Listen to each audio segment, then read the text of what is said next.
പറമ്പിൽ ഒരുപാട് പൊന്നാങ്കണ്ണി ചീരയുണ്ട്. അപ്പോൾ അത് പുല്ലിൻ്റെ ഇടയിലാന്നുള്ളത്. അപ്പം അമ്മ അതൊക്കെ നോക്കിയിട്ടൊന്ന് പറിച്ചെടുക്കുന്നതാണ്.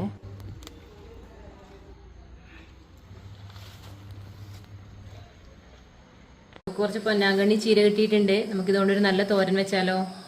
ഇത് കട്ട് ചെയ്ത് വെച്ചിട്ടുണ്ട്, നമുക്കൊന്ന് കുക്ക് ചെയ്യാം.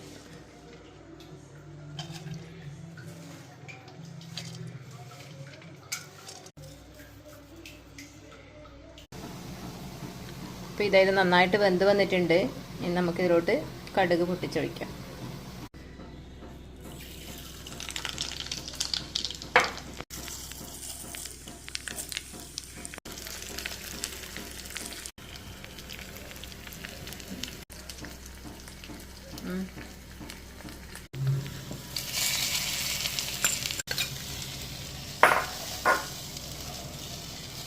അപ്പോൾ നമ്മൾ കറി ഇടാം. തോരൻ ഇവിടെ റെഡി ആയിട്ടുണ്ട്.